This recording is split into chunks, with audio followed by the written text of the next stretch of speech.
Hello everyone and welcome to today's video where I am going to be talking about my AP Art experience, giving you tips and tricks about how to submit a perfect portfolio and just how to make your art pieces better in general. So if you're an artist, this video is definitely for you, and if you're a high schooler taking AP Art, this video is definitely for you. So let's talk about AP. AP Art is probably one of the most hardest AP classes you will ever have to take in high school. And I know there's like the AP English, honors math or whatever, but I've had kids in my class say taking those classes with AP Art saying AP is the most stressful. And why is it the most stressful AP class to take in high school? Is because it teaches you so many valuable life lessons about time management, personal growth, just really complicated things. So it's a fun but very stressful experience, but like a good stressful, because you're making amazing art and amazing stuff is coming out of the class. So I took AP Art my junior year and I submitted a portfolio then, and my senior year. So first we're going to be talking about my junior year portfolio, which was actually a 2D portfolio. I scored a 5 on that, and my senior year portfolio was a 3D portfolio, and I scored a 5 on that as well. And that's why you should be watching this. I am reliable, I promise, I pinky promise I'm reliable. A 5 is a perfect score you can get on the AP test, so I'm giving advice about how to get that perfect 5. First, I'm going to show you some of my pieces from my junior year portfolio, and I'm going to kind of talk about why these 2D pieces were strong, what my teacher told me, why I've had other people tell me, and why they got the scores that they did. So we're gonna start with my final piece in my portfolio. Actually, let me explain kind of what my portfolio was about. So to give you some context, my junior year 2D portfolio was about human nature and why people act the way they do. So I have pieces that apply to certain situations, and it kind of connects to the 7 deadly sins, kind of like greed, lust, and all of that.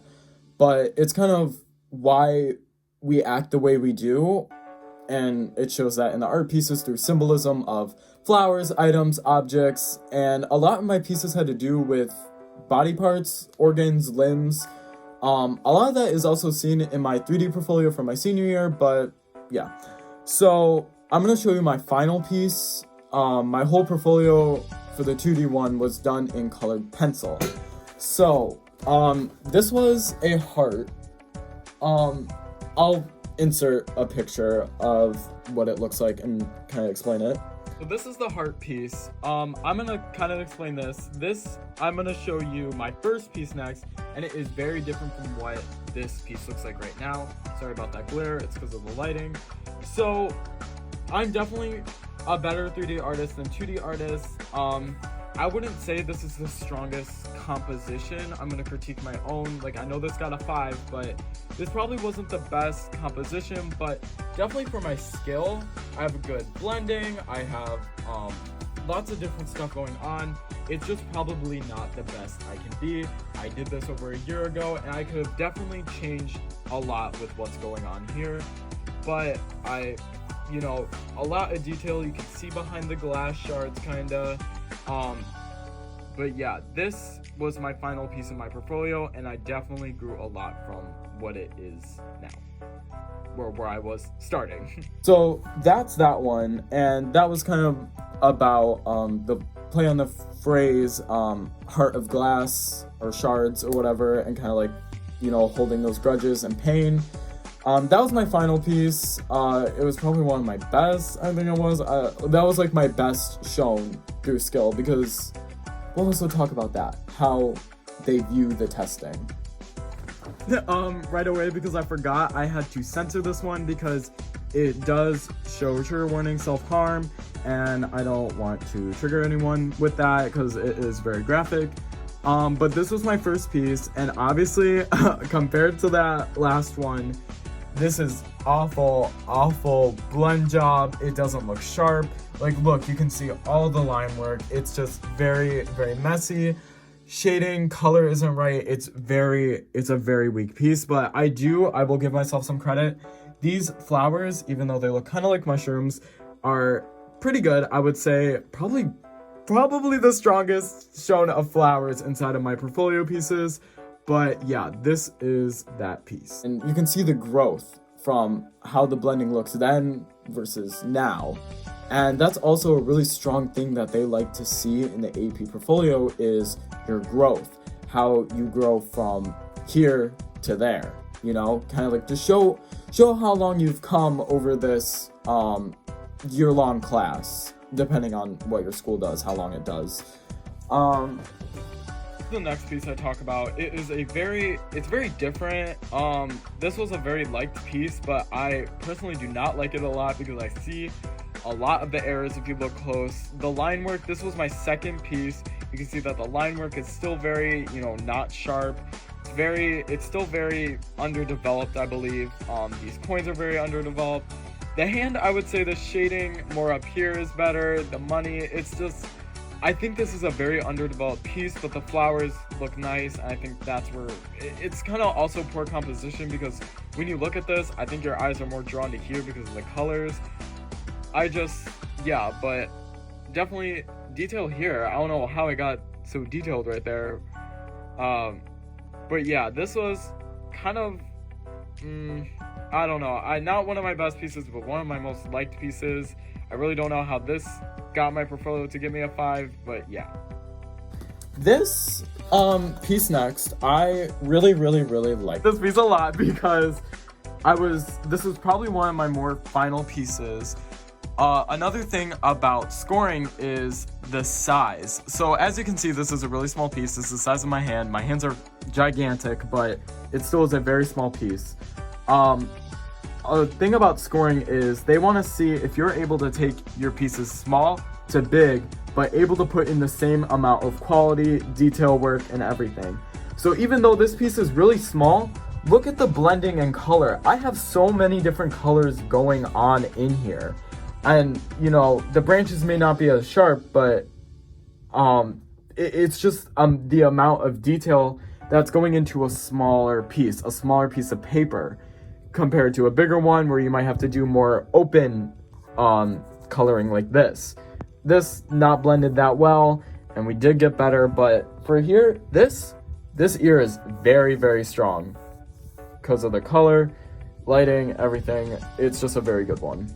So now I am going to show you and tell you about probably one of the most important things about making good pieces and, making good pieces in general and scoring well in your portfolio. This is your child. This is where you put your mind. This is where you put your ideas. This is where the magic happens. This is where the magic happens. So, my AP class was very strict about this sketchbook, and I loved it that way. And it brought out the best ideas in my mind. So what we had, oh my god, caught on me. So what we had to do for our sketchbook was, 5 sketches, different ideas of each, and then different perspectives depending if you're 3D or 2D. So I was 3D, I had to do different perspectives for 5 different ideas, and then putting together images, collages, writing ideas and theories about how you want to construct this item. Just a lot of information and research. Research was very important in the sketchbook, and surprisingly, you can use pictures of your sketchbook for submission. So if you have a really good developed page like this, you could do a collage of it and submit it as one portfolio picture to show kind of like your idea, your processing, how you're thinking. And the AP scores really like to see that as well. That shows that you're really trying to, work through a problem. This is the beginning. This was my starting idea about the red string theory, so I had a bunch of questions about that. This is my first page. This was kind of my starting ideas of how I wanted the first project to look. I had some inspiration. So about this, you put in what inspires you about this piece. So I have these from Steven Universe, this artist, materials I may use, color palettes, other thoughts and ideas. Construction, trial and error is also important. Taking pictures of little stuff you do and adding it to the sketchbook, even if you fail at it, putting it in and then showing this in your portfolio of how you failed and came back from it is also a very strong thing to have. So I'm explaining stuff of how I want things to look. I have ideas about construction. So here I didn't use this idea, but I said maybe I could have or can of using, plaster mold. I was showing how I'm using kind of like this ball construction to put together hands, maybe of how I might build a wrist out of a paper mold, items I used, color palettes, other things, other ideas I have. Page with a different perspective, kind of explaining my thinking about this project to like make it your own. So we went on this Chicago trip to an art museum, and I took pictures of some things that inspired me. No swears. Just, you can make it fun. It doesn't have to be like all seriousness. It could be stuff that inspires you. So, this art trip was inspiring for me. I have a unfinished page about what symbols mean behind my art. This is a very strong page that I actually included in my portfolio submission. So this was kind of my thinking behind the project of how I wanted it to look, different perspective for each, a top view, and then I have some pictures of what it looked like after I was done building it, constructing it. This was the final version of this. Just thoughts and ideas about how I wanted to put together this thing and what it meant to me. Here's some final pieces of those works. Unused idea that I thought of, this is also important to have, to show in your sketchbook that you're thinking outside the box. So I was thinking, hey, I don't want these plain arms. What if I use the stems of leaves to give these arms some textures, like veins? Like, that's a very out of the box idea. And now that I'm thinking about it, I wish I kind of used this idea. Not have to look as messy as this. I had a friend who did completely like lines here, very specific places. For my idea and how I think, I just kind of like it all over the page. This is how I like it to look. This is how my mind looks. This is how I want the paper to look. Smaller little sketches I did. This was a quick little brainstorm idea of different perspectives, how I would change ideas to make them maybe better. About this clock I wanted to do more. We're starting sketches for a first day project starter idea to get into the year, and we ended up leaving critiques for those about our idea and sketchbook work. So this is also a very important thing to have. Critiques and what people say. So people critiqued our sketchbooks and our ideas and pieces so far. People left work. I left questions for people to answer and they answered them. This is good to have, because you can always look back about, hey, maybe what do I need to do? What do I need to work on to make something better? And you can take and filter those ideas and try them. So this is another sketchbook piece I actually used for submission about a mask I did. And I will show the 3D pieces. I know I showed the 2D ones. So very developed, like I show items. I had inspiration from other artists, things I want to include, writing, very just out there, filtering my ideas. That page, because this was probably one of my favorite pieces to build. I wanted to expand on it so much. I would mention that, failure and coming back from it. So this was one of my 3D pieces. I think it was probably my fourth one. It was just supposed to be a regular sundial, but this other half of the face fell off. So this is a little bit messed up because I had it in storage, but you get the idea. Oh my god. Okay, so the strings are supposed to come down, but the failure. So I showed that this was supposed to be full. I came back from it, making it kind of like cooler in that way. So this is one of them. It's definitely not my favorite, but it's kind of like one of my wackiest ones. If I have more time, and I would definitely remake this one to be a lot better. Right here is it was my first piece of the year and definitely my strongest piece of all. It literally gave me a $5,000 scholarship. So this little guy has gone through many art shows. It's definitely one of my favorite. It's just like, it's tiny. Like, look compared to my hand. That's one of them. Very cute. Love it. It's probably my wildest piece ever. And this, I think, is what scored me a 5 in my 3D portfolio. So my desk is not flat, so it's at an angle right now. It's a little platform with candles on it, and I made molds of my hand with tape and covered it with wax. So basically, when I submitted my portfolio, I sent pictures in with these lit, and I will try to get pictures of each of my pieces and what they finally look like in my portfolio in the video. But yeah, this is probably my wackiest idea that probably got me my 5. But ideas like this are very like wanted, strong, catches people's eyes. Like, this is weird. Earlier that, you know, this was the mask I created. This is also very, very different, very freaky, especially in the lighting. I definitely am going to try to get photos in here because the way that this turned out in the photos from my portfolio, it looked magnificent. I had a candle at the top, it's lost right now, but that was on lit, the candle. But yeah, crazy idea. Like, I built this, it was a bamboo frame with sheets of paper over it. I put wax over that, and it was like the wax paper had glue on it, so I like formed it in different ways to get like, you know, a nose shape, eyes. Very, very crazy ideas. Like, this is what they love to see, is crazy out there ideas.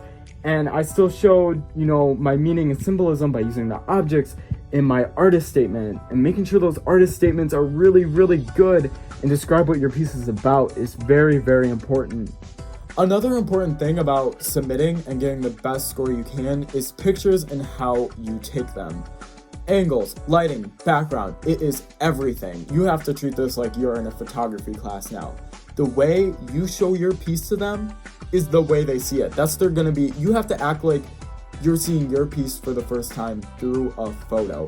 You can't expect them to know what it looks like from the side, what it looks like from the back, what it looks like in person in front of you.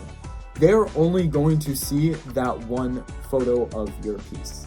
So, of course you have to follow rules when you do this. You cannot edit, put filters over it. You can't, you know, color something out with a tool brush or something. It has to be the full picture.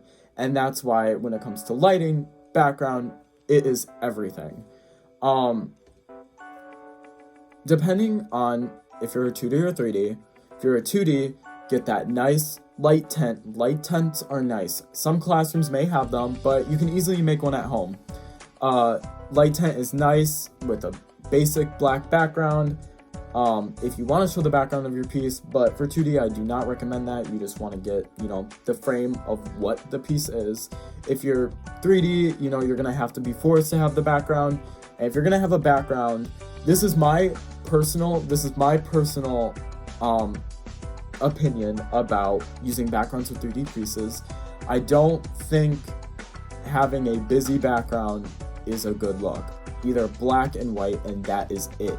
Because I've seen pieces that are extravagant, amazing, like total 5 worthy, but the background takes away from what it looks like. So imagine you have this awesome clay hand, and in the background you got all these trees. It just takes away from the feeling of what it is. And maybe the background does have to do with your portfolio, but you just have to take into consideration what this viewer is going to see first. Are they going to be too distracted by these trees in the background, or are they going to see the hand instantly? So that's why, in my opinion, and for my portfolio, it worked best if I just had a black or white background and nothing busy, nothing going on behind it. And when it came to the 2D pieces, I just had it cut to the frame, no background, no nothing. And also, glare.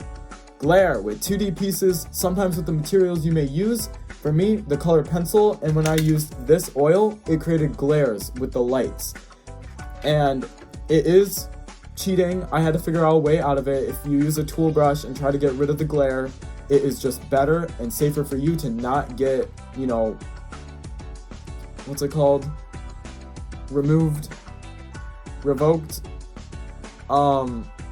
Disqualified from the portfolio if you edit your photo, because you can get disqualified if you do not show the real thing. You just gotta be careful of the things you see, and just take into consideration, like I said, that this person is seeing what you made. This is their first impression of it, and that's the only thing they're gonna see of it. They can't move it around in real life. They can't see different perspectives of it. It is the one photo, and you gotta make your best first impression. Okay, so now we are gonna be talking about ideas. Ideas is also a very important thing when it comes to your portfolio because that is what you are making your pieces about. At least for your concentration part of the section, that is what your pieces are about. So, it's hard, sometimes it is very hard to come up with an idea that's out of the box. You have to create this theme and you have to make multiple pieces around it. So, you want to stray away from the path of normal as best as you can. You need to think of the most just most unthought of idea ever that you have probably never seen explored in this world or rarely talked about. So for me, for many portfolio and pieces I haven't seen many people talk about human nature and why people do what they do. That I would consider a very out-of-the-box idea. I've seen a lot of basic ideas that have to do with life and death and just basic ideas, like filter seen enough. And I think that's where a lot of issues come with creating new ideas, is you don't have anything new to branch off of. For the ideas I took, I can stem that whatever way I wanted. I can go in this direction with it, I could go in this direction with it. But if you're stuck on a topic like life or death or love, it's kind of like, okay, this is it, this is all I can make of this, and people already know most of the stuff about that topic. So like for me, I could have gone into like, different topics. It has to be broad, but in, boundaries. So human nature, that's a very broad idea, but I can go down many paths with that, like manipulation, deception, manipulation. I just said that. So you get my point. You don't want to do anything that's so basic where it's like, yeah, I've heard of that. I've seen pieces definitely of that. You want to make sure that your idea is new and fresh because like I said, those judges' eyes, when they read your artist statement quickly and look at your pieces quickly, they want to see something new. They go through thousands of pieces to score and they're looking for what's different. And that is what's also important, is that you are different. Your pieces are different. You're not basic. You're not basic with your ideas. You're experimental with your ideas. And that is why ideas are so important. And that's also why the sketchbook is so important. So you can filter those ideas and make them the best they can be. It's even, a good way that we started with our idea creating is writing down questions you have. Because when you're building a concentration statement or a sustained investigation, I forgot that's a new name of it, sustained investigation, it's a question about the world. It's a question about questioning stuff, and mine was like, my 3D one was like, how does one person affect the life of another? Through what other ways can that be shown? Through, just different stuff, y'all, just different things, different ideas. You don't want to see basic ideas, and that's very, very, very important. So one way we developed in the beginning of the year, those ideas, I kind of went into the year knowing what I wanted to do, but it completely changed after this experience. We were told to research, we did 25 questions, any questions about the world, anything about people, animals, world, spiritual stuff, anything like that. And then you take 10 that you think are your best, do a few questions about those separately, and then pick 5, do questions about those separately, like a little mind map, and whatever you can pull the most out of, or you find is most interesting that you can make the most pieces about, and the most exciting pieces about, you pick that idea. So that really changed, the game. Like I walked in thinking I had this idea and I walked out with a completely different idea. That is just one way to expand your ideas. Even if you already have an idea, using a mind map to explore different ideas around that topic is just an awesome idea to do. The mind map. All right, this is also my final tip. Choice of material. So, I chose colored pencil for my 2D, and I didn't really expand from that too much. The only way I expanded and used different things out of colored pencil was a gel pen marker to add white highlights to anything that I needed to. So with colored pencil, you have a variety. You have many different colored pencils, many different things you can do to manipulate that item. You know, I could use this oil to blend it better. I could use a blending pencil to make it better. But when it comes, you have to know how to treat a material differently, but keep it the same. Because the point also of your sustained investigation is all these pieces look like they match together. So obviously all my pieces look like they match together is because they're all the same style and they're all made with the same material. Now, I knew this girl who added a little bit of spice to her pieces, but they still looked all the same. She used a bit of mixed media. She used little found objects inside of her painted pieces to give each of them a little bit of pizzazz. So it kind of also depends what you're using and how you can manipulate it, because that also gives you a good score of how you're manipulating these items to creating really good, strong pieces. And either learning how to manipulate them better, adding things to them to make these pieces better. But for something like colored pencil and paint, you can do a variety of different things with them. But for something like clay, you build it, but what you use to build off of it or glaze it or paint it is what's, special about it. So choice of material and objects you use, they have to match, they have to look like they belong, and that's really important as well. Okay, I thought I was done, but I didn't finish recording a conclusion video. But anyways, I really hope you guys learned some things from these videos. I am available on Instagram. If you ever need help, please DM me. I would be so happy to help. And if you have questions about submission, questions about what may work for your portfolio, what may not, please shoot me a DM at Anthony J. Guido on Instagram, and I will try and answer it if I see it. But from this video, keep in mind that the sketchbook is so very important, a very good thing to have, very good idea for putting down ideas, filtering those ideas, and just coming up with probably the best piece you can be. There can be. You're not the piece, but photography, taking pictures of those pieces and making sure those are really high quality pictures, getting the best views and angles, best lighting, that's very important. How you manipulate materials and how you develop your ideas is all very, very important to submitting for AP. But I hope I taught you guys something in this video. And like I said, don't ever be afraid to reach out, leave a comment on this video, and share this with maybe another AP student who might be struggling this year because of COVID. I know we might not have the resources like teachers available at hand to help us with this process. So I really hope you guys enjoyed this video. Like and subscribe for more, and I hope you have